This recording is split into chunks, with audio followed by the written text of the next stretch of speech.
serving up a warm dish of the Triad's culinary fare, here's your weekly helping of food, news, and views. This is The Man Who Ate the Town.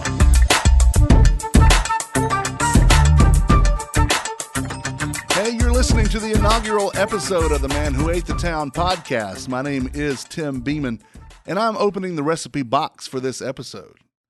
I wanted to take just a little time in this initial podcast to talk about what I'm doing with it. First, I hope to release a new one every week. The day of the week for release is still to be determined, but I'm thinking it's going to be on Tuesdays. I used to do Tart and Tangy Triad podcast with my wife, Stephanie, and local food blogger, Nikki Miller-Ka. And that was always on Tuesday. This is my new thing once we turned off Tart and Tangy Triad. It'll be a companion to my food blog, The Man Who Ate the Town, and there may be a small video that accompanies both of them as well. I haven't nailed down all the logistics of all that just yet. My food blog is a way that I get down and into the restaurants to find out more about them, their food, their wares, their drinks, their ambience, how it's run, how the service is, basically everything there is to know about that restaurant. Also, it'll be a place where food news is reported on. It may just be an opinion piece, or it could be a press release. It can be anything, really, as long as it pertains to food or beverage in the Triad area, and specifically here in Winston-Salem, because that's the town that I live in, and that's the town that I love. I plan on having guests over the course of the show, although it won't be every week. Many weeks, you'll just hear me doing my usual ranting stuff. I'll have food journalists, other food bloggers, and the part that I'm most excited about is I'll have area chefs on the show. I'm close to a lot of them, and I can't wait to have them on. Again, I'm really, really excited about that. I hope the show stays around 15 to 30 minutes long. I don't want them epic, but I want them to have some substance, so I'll do my best to keep them that way. One thing that I do want to point out about my reviews, my insight and all that, is that these are my opinions, or they're Stephanie's opinions, or our friends that we go to the restaurants with, their opinions. It's meant to be informative but entertaining. I am an entertainer, and I like what I do to reflect that. I do several other podcasts, The Less Desirables, The Beer Dads. I produce Fan Interference. This one's here now, and there may be one called The Man Who Walked the Town coming soon as well. I know there will be a web series for that.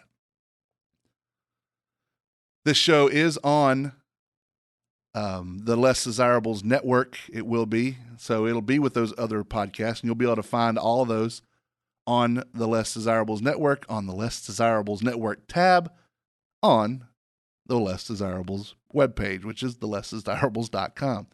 I don't think that I've ever in my life said the Less Desirables that many times in a row. So feel free to contact me and discuss the show, the blog, restaurants, beer, spirits, anything that has to do with food or beverage, because I'm all about beer too. I mean, Less Desirables is all about beer, and not all about beer, but it has a lot of beer influence, and the Beer Dads is named so because we like to drink beer. Now, for my first show, I want to touch on something that recently came across my blog. I had written a review for a local restaurant that I have always been a fan of. I've been going there for 20 plus years. It was for Midtown Cafe. I'll admit it was a somewhat negative review, but it wasn't meant as any personal attacks on anyone, not the restaurant specifically. It was certainly not. No one in that was meant to have been a target for any malice or ill feelings. After my review, a poster left a comment on the post that said, and this is exactly what they wrote, and I'm not putting any names down because it's not important. I don't want them to feel like I'm targeting them. I am just reading what they said so I can address that. So here's what they said, and I quote, "Wow, I strongly disagree with this harsh and sounds almost like a personal attack," with an exclamation point.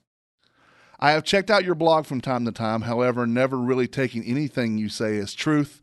I form my own, I guess it's supposed to be own opinions, and after this rant, rightly so. In my opinion, Midtown Cafe is a star and is working tirelessly to give the public their very best. Seems like you have the easy job. All you have to do is eat and write a few words on a blog. Why don't you give our local business owners a break? And like a wise old person once said, in quotes, if you don't have anything good to say, keep your big fat mouth shut. They go on to say, now just to clarify, myself, along with friends, family, and business acquaintances, will definitely continue to enjoy a lovely breakfast, lunch, and dinner from Midtown Cafe. However, we will not be reading from your blog again, with an exclamation point. And that was all the quote. So I believe, really, the reader missed my point. I've always been a fan of Midtown Cafe, like I said, and I'm still a fan of them. However, with anything I ever review, I offer nothing more than a review of my experience at that time. I ask that each listener or reader visit any restaurant or establishment that I review and try it for themselves. We all have our own opinions, and what I found that I didn't like may not bother someone else. They may enjoy what I didn't. Again, I've been going there for over 20 years. And I've always thought it to be a really good, and I would even venture to say great establishment. I've just noticed over the last few years, and I say last few, probably last 2 years, that things have started to not be as fantastic as it once was. I'm not getting to the meat of what all the problems were because it's on the blog, and if you want to read that, you can. It's the July 3rd edition of the blog, and that is themanwhoatethetown.com.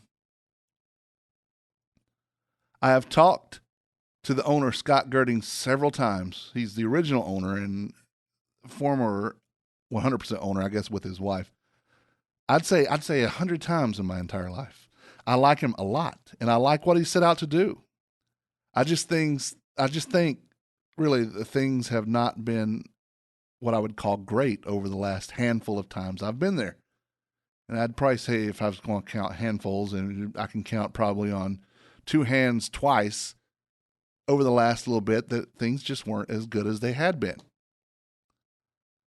I want to make it clear that I don't review things based on elements that I don't like. For example, if I don't like onions, and I don't, then I'm not usually going to offer an opinion how a place did their onions. It's not fair to anyone. It's not fair to the restaurant. It's not fair to the listener or the reader of my blog or the podcast.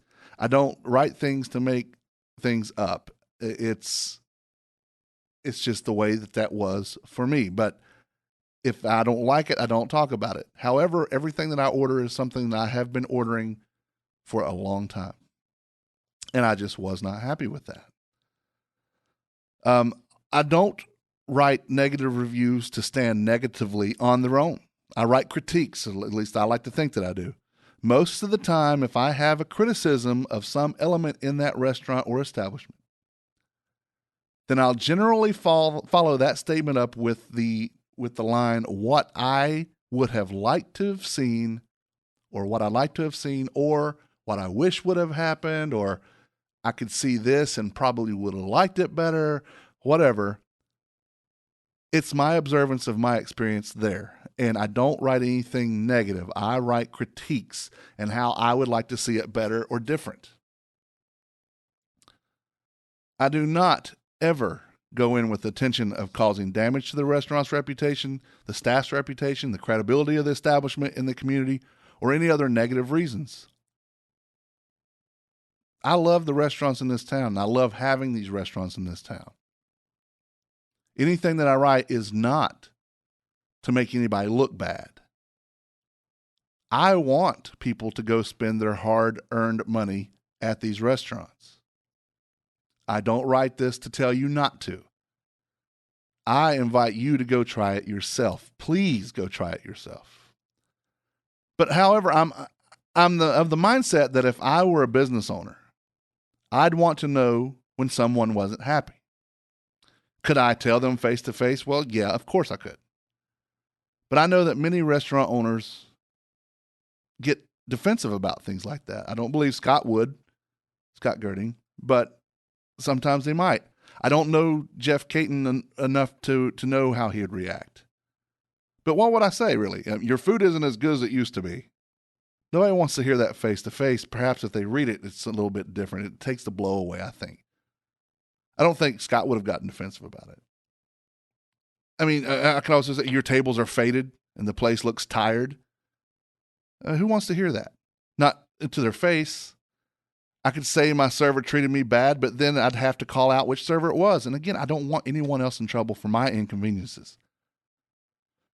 I would like to see them take a better approach to staff management, maybe to say, please don't do this if it's busy or if there's anyone else in your section.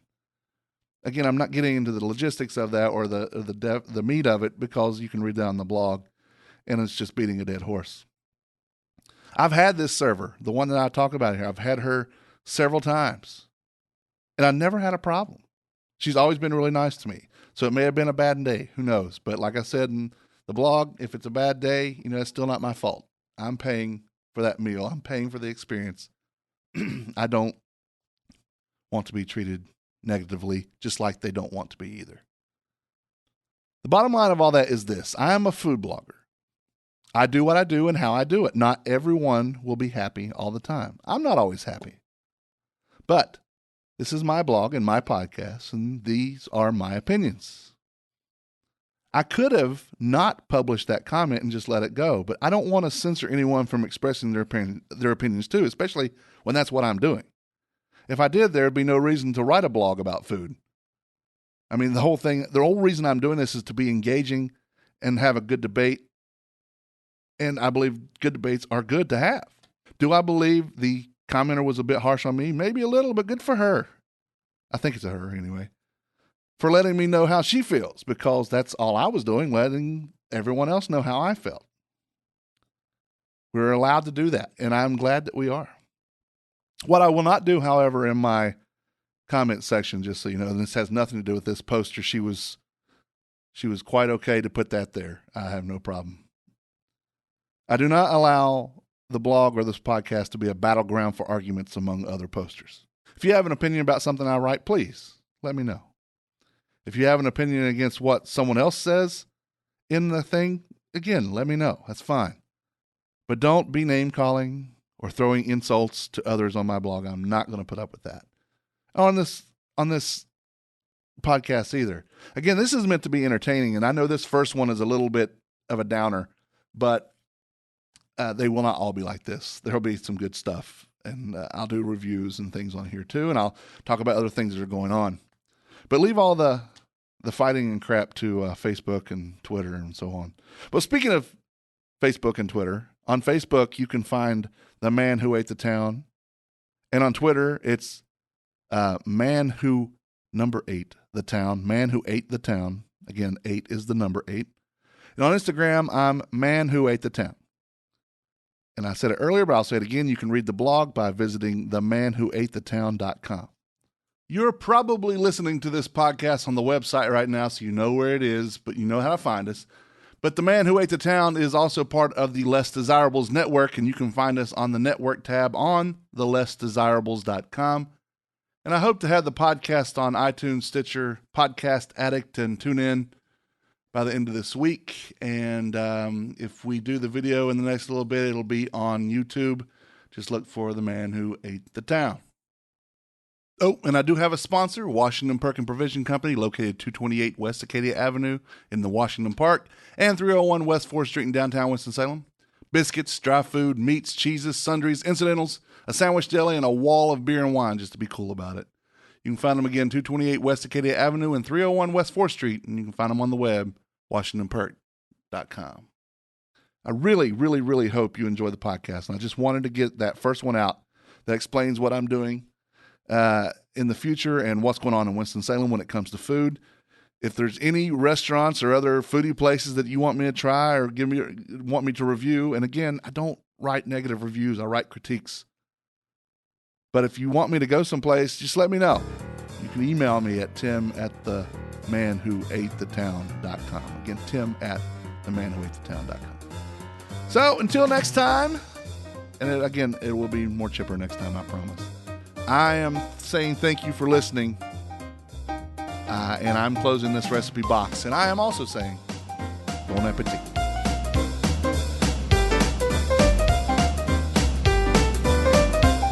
The views and opinions stated by me or any of my guests are solely those of ours and do not necessarily reflect the opinions of our hosting companies, distributors, enemies, friends, or relatives. This podcast is copyrighted and cannot be reproduced or distributed without express written consent of the man who ate the town, that's me, and Such Limited Inc. However, if you ask nicely, we'll probably let you.